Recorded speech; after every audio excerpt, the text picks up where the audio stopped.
Welcome to Akhara Study. Today we shall learn West Bengal Board Class 10 English Book Bliss, New Syllabus, Chapter 6, Sea Fever. জন মেজফিল্ডের লেখা এই অসাধারণ কবিতাটি কিন্তু নিছক কিছু শব্দের সমাহার নয়। এটি হল সমুদ্রের প্রতি এক অদম্য অপ্রতিরোধ্য আকর্ষণের গল্প। একবার ভেবে দেখুন তো, সমুদ্র যখন দূর থেকে হাতছানি দিয়ে ডাকে, তখন কি আর চার দেওয়ালের মাঝে আটকে থাকা যায়? একদমই যায় না। এই কবিতায় ঠিক সেই অমোঘ ডাকের অনুভূতিটাই প্রকাশ পেয়েছে। এমনভাবে লেখা যেন আমরা নিজেরাই বিশাল এক পালতোলা জাহাজের ডেকে দাঁড়িয়ে আছি, আর ভোরের প্রথম নরম আলো সরাসরি আমাদের চোখে এসে পড়ছে।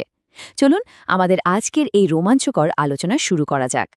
কবি জন মেজফিল্ড তার মনের এক গভীর তীব্র আকাঙ্ক্ষা প্রকাশ করেছেন I must go down to the seize again এই কথাটার মধ্যে দিয়ে। তিনি একসময় পেশাদার নাবিক ছিলেন, আর সমুদ্রের সেই নোনতা বাতাস, ঢেউয়ের শব্দ তাকে বারবার নিজের কাছে টেনে নিচ্ছে। ওই যে নির্জন সমুদ্র আর মাথার ওপরের অসীম আকাশ, এটুকু ছাড়া তার যেন আর কিছুই চাওয়ার নেই। আর রাতের অন্ধকারে বিশাল সমুদ্রে পথ দেখানোর জন্য কি চাই? শুধুই একটা উজ্জ্বল তারা। এই তারাটা কিন্তু আমাদের জীবনের লক্ষ্য নির্ধারণের একটা দারুণ রূপকও বটে। সমুদ্রের এই ডাক এতটাই শক্তিশালী যে তাকে কোনোভাবে উপেক্ষা করার উপায় নেই। সমুদ্রের এই ডাকটা কিন্তু শুধু আবেগের নয়, এর সাথে জড়িয়ে আছে সমুদ্রযাত্রার দারুণ কিছু শারীরিক অনুভূতি। জাহাজের ডেকে তো শুধু চুপচাপ দাঁড়িয়ে থাকা যায় না।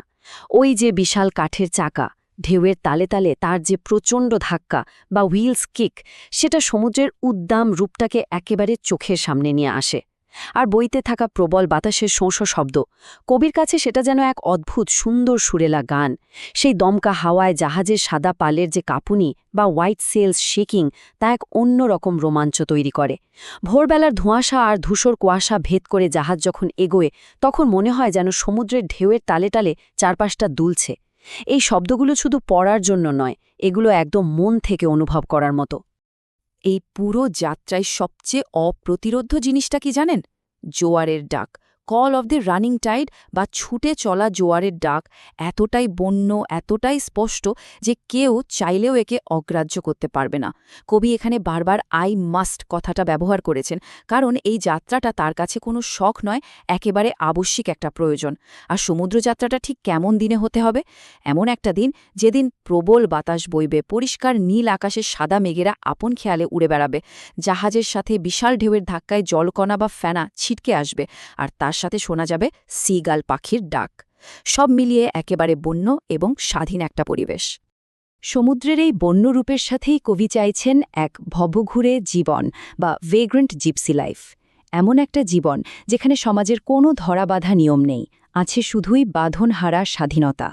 তিনি ঠিক সেই পথেই নিজের জাহাজ নিয়ে যেতে চান, যে পথে সমুদ্রের সিগাল পাখিরা উড়ে বেড়ায়, কিংবা যে গভীর জলের পথে বিশাল তিমিরা সাঁতার কাটে। কিন্তু সেই পথের বাতাসটা কেমন? ঠিক যেন একটা শান দেওয়া ধারালো ছুরি বা ওয়েটেড নাইফ। এই বাতাস প্রচণ্ড কনকনে ঠান্ডা আর তীক্ষ্ণ, গায়ে লাগলে মনে হয় যেন কেটে বসে যাচ্ছে। কিন্তু আশ্চর্যের বিষয় হল, এই চরম কষ্টের মধ্যেও যে একটা অদ্ভুত স্বাধীনতার স্বাদ লুকিয়ে আছে, কবি সেটাই প্রাণ ভরে উপভোগ করতে চাইছেন। যে কোনো দীর্ঘ আর ক্লান্তিকর যাত্রারই তো একটা শেষ থাকে, তাই না? সারাদিনের এই হাড় ভাঙা খাটুনি আর প্রতিকূলতার পর যখন লং ট্রিক বা কাজের ডিউটি শেষ হয়, তখন কবির কিন্তু খুব বড় কোনো চাহিদা থাকে না। তিনি শুধু চান একজন হাসিখুশি সঙ্গী বা ফেলো রোভারের পাশে বসে একটা মজার গল্প বা মেরি ইয়ার্ন শুনতে। আর এই চমৎকার গল্পটা শোনার পর তিনি চান এক শান্ত ঘুম এবং একটা মিষ্টি স্বপ্ন।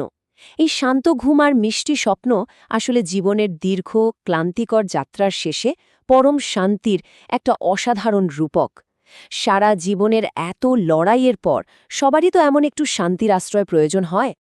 এতক্ষণ ধরে আমরা সমুদ্রের বুকে এক অপূর্ব আর উত্তেজনাময় যাত্রার সাক্ষী হলাম। চলুন এবার আমরা শব্দভাণ্ডার অন্বেষণ বা নাবিকের শব্দকোষ বিভাগে একটু চোখ বুলিয়ে নিই। সমুদ্রের নিজস্ব ভাষাটা তো আমাদের শিখতে হবে। আমাদের আজকের প্রথম শব্দটা হল স্টিয়ার। এর সোজা অর্থ হল কোনো কিছুকে পরিচালনা করা বা তার চলাচলের দিক নিয়ন্ত্রণ করা। যেমন জাহাজের বিশাল চাকাটা ঘুরিয়ে তাকে সঠিক পথে নিয়ে যাওয়া। কবিতায় আমরা দেখেছি কবি একটা উজ্জ্বল তারার কথা বলেছেন, যে তারাটা তার জাহাজটিকে স্টিয়ার করবে বা পথ দেখাবে। এর পরের শব্দটা হল স্পিউম, যার অর্থ ফেনা। সমুদ্রের প্রবল ঢেউ যখন সজোরে জাহাজের গায়ে এসে আছড়ে পড়ে, তখন যে সাদা জলকণা বা ফেনা ছিটকে শূন্যে ওড়ে, তাকেই স্পিউম বলা হয়। এই শব্দগুলো শুধু যে অর্থ শেখায় তা নয়, সমুদ্রের বন্য রূপটাকে আমাদের চোখের সামনে একেবারে জীবন্ত করে তোলে। আমাদের পরবর্তী শব্দ হল ওয়েটেড, যার মানে হল শান দেওয়া বা তীক্ষ্ণ করা। কবিতায় ওই কনকনে বরফ শীতল বাতাসকে একটা শান দেয়া ধারালো ছুরির সাথে তুলনা করা হয়েছে। এর পরের শব্দটি খুব মজার, ইয়ার্ন। সাধারণত এর মানে সুতো হলেও নাবিকদের ভাষায় এর অর্থ হল গল্প বা টেল, বিশেষ করে সমুদ্রযাত্রার রোমাঞ্চকর সব অভিযান আর অভিজ্ঞতার গল্প।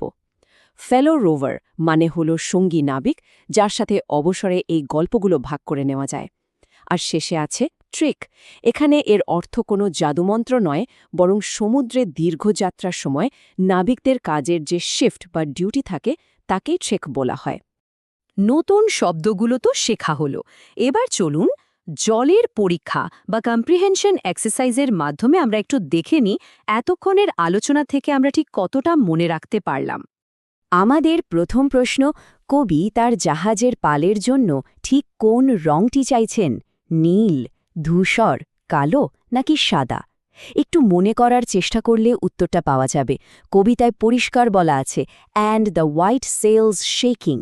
হ্যাঁ, একদম ঠিক ধরেছেন। সঠিক উত্তরটি হল সাদা বা হোয়াইট। সমুদ্রের প্রবল বাতাসে যখন ওই বিশাল সাদা পালটা কাঁপতে থাকে, তখন যে অভাবনীয় পরিবেশ তৈরি হয়, কবি ঠিক সেটাই চোখের সামনে দেখতে চেয়েছেন। পরের প্রশ্নে আসা যাক। সমুদ্রে যাওয়ার সময় কবি কোন পাখির ডাক শুনতে চাইছেন? সিগাল, কোকিল, ঈগল নাকি সোয়ালো? অপশনগুলো দেখলেই বোঝা যায়, সমুদ্রের ওই উন্মুক্ত পরিবেশের সাথে একমাত্র সিগাল পাখির ডাকই সবচেয়ে বেশি মানানসই। কবিতাতেও সিগালস ক্রাইংয়ের কথা স্পষ্ট করে উল্লেখ করা আছে, তাই সঠিক উত্তর অবশ্যই সিগাল। এর সাথে সাথেই মাথায় রাখা দরকার, কবিতার আরেক জায়গায় সমুদ্রের বাতাসকে কিসের সাথে তুলনা করা হয়েছে। আমরা একটু আগেই জেনেছি, বাতাস হল ওয়েটেড নাইফ বা শান দেওয়া ছুরির মতো তীক্ষ্ণ। এবার আমরা কবিতার উপর ভিত্তি করে দুটো ট্রু বা ফলস স্টেটমেন্ট বিশ্লেষণ করব। প্রথম স্টেটমেন্ট বলছে, জাহাজ চালানোর জন্য কবির চাঁদের আলো প্রয়োজন। এটা কি ঠিক? একেবারেই না, এটি সম্পূর্ণ ফলস বা মিথ্যে। কারণ কবিতায় কবি স্পষ্ট করে জানিয়েছেন, a star to steer her by, অর্থাৎ অন্ধকারে পথ দেখানোর জন্য তার একটা তারা প্রয়োজন, চাঁদ নয়। দ্বিতীয় স্টেটমেন্টটি হল, কবি এই প্রথমবার সমুদ্রে যাচ্ছেন। এটাও সম্পূর্ণ মিথ্যে। খেয়াল করে দেখুন, কবিতার একদম শুরুতেই কবি বলেছেন, I must go down to the seize again. এই অ্যাগেন বা আবার শব্দটার মানেই হল তিনি আগেও সমুদ্রে গেছেন এবং সে পুরনো অমোঘ টান তাকে পুনরায় সমুদ্রে ডেকে নিয়ে যাচ্ছে। জাহাজের ছেঁড়া পাল যেমন মাঝে মাঝে মেরামত করতে হয়, ভাষাকে সুন্দর করতে হলে ব্যাকরণও ঠিক সেভাবেই ঝালিয়ে নিতে হয়। এবার আমরা পাল মেরামত বা গ্রামার এন্ড ইউজ বিভাগে কিছু চমৎকার বাক্যের রূপান্তর শিখব। চলুন খুব সহজে কয়েকটা ট্রান্সফরমেশন বা বাক্যের রূপান্তর দেখে নিই। প্রথম বাক্যটা হল, হোয়াট আ শকিং সাইট। এটাকে অ্যাসার্টিভ বা সাধারণ বর্ণনামূলক বাক্যে পাল্টাতে হবে। এর সোজা উত্তর হল, it is a very shocking sight. বিস্ময়সূচক চিহ্ন উঠে গিয়ে খুব সাধারণ একটা কাঠামো চলে এলো। দ্বিতীয় বাক্য, I am sure of his success. একে কমপ্লেক্স সেন্টেন্স বা জটিল বাক্যে রূপান্তর করতে হবে। আমরা বলতে পারি, I am sure that he will succeed. এখানে দ্যাট শব্দটা দিয়ে বাক্যের দুটো অংশকে সুন্দরভাবে জুড়ে দেওয়া হলো। শেষ বাক্যটা দেখি, Snigdha is not only wise but also brave. একে সিম্পল সেন্টেন্স বা সরল বাক্যে আনতে হবে। নট অনলি বাট অলসো তুলে দিয়ে তার বদলে বিসাইডস ব্যবহার করলেই কাজ শেষ। উত্তর হবে, besides being wise, Snigdha is brave. ব্যাকরণেরই ছোট ছোট নিয়মগুলো জানা থাকলে লেখার জোর অনেক বেড়ে যায়। সমুদ্রের নোনতা হাওয়া থেকে এবার আমরা সরাসরি চলে যাচ্ছি প্রাচীন মিশরের তপ্ত বালুকা বেলায়। রাইটিং অ্যাক্টিভিটিতে আজ আমরা জানব এক বিস্ময়কর বালক ফ্যারাও তুতানখামুনের এক রোমাঞ্চকর ঐতিহাসিক গল্প। রাজা তুতানখামুনের জীবনের ঘটনাগুলো যদি আমরা একটা টাইমলাইন ধরে পরপর সাজাই তাহলে দেখব মাত্র ১০ বছর বয়সে ১৩৩২ খ্রিস্টপূর্বাব্দে তিনি মিশরের ফারাও বা রাজা হন। এত অল্প বয়স হলেও কি হবে, তিনি কিন্তু থিবস এবং কার্নাকের ধ্বংসপ্রাপ্ত মন্দিরগুলো নতুন করে তৈরি করিয়েছিলেন। তবে তার ব্যক্তিগত জীবন খুব একটা সুখের ছিল না। ভগ্ন স্বাস্থ্য আর দীর্ঘকাল অসুস্থতার কারণে হাঁটার জন্য তাকে একটা লাঠির সাহায্য নিতে হতো। তবে সবচেয়ে চমকপ্রদ ঘটনাটা ঘটে তার মৃত্যুর হাজার হাজার বছর পর ১৯২২ সালে। ইংরেজ প্রত্নতত্ত্ববিদ হোয়ার্ড কার্টার তুতানখামনের প্রায় অক্ষত একটি সমাধি আবিষ্কার করেন, আর এই আবিষ্কারই প্রাচীন মিশর সম্পর্কে আমাদের দৃষ্টিভঙ্গি পুরোপুরি পাল্টে দেয়। এখন আমাদের কাজ হলো এই যে ছড়ানো ছেটানো ঐতিহাসিক তথ্যগুলো আমরা জানলাম, এগুলোকে কাজে লাগিয়ে ১০০ শব্দের একটা দারুণ সামারি বা সারসংক্ষেপ তৈরি করা। সামারি লেখার নিয়মটাই হলো সমস্ত গুরুত্বপূর্ণ তথ্যকে একটা সুন্দর সাবলীল প্যারাগ্রাফে গেঁথে ফেলা। যেমন লেখাটা শুরু করা যেতে পারে ঠিক এভাবে: Tutankhamun was a very young Egyptian pharaoh who ascended the throne at the age of 10 in 1332 BC. এরপর তার ওই মন্দির নির্মাণের অবদান, তার ভগ্ন স্বাস্থ্য এবং শেষে ১৯২২ সালে হাওয়ার্ড কার্টারের সে যুগান্তকারী আবিষ্কারের কথা পরপর লজিক্যালি সাজিয়ে লিখতে হবে।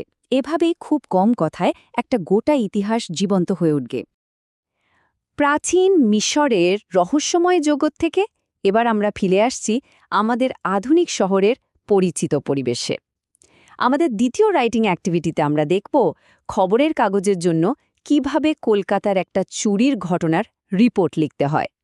খবরের কাগজের রিপোর্ট লেখার সময় ঘটনাগুলোকে একদম লজিক্যাল সিকোয়েন্সে অর্থাৎ নিখুঁতভাবে পরপর সাজাতে হয়।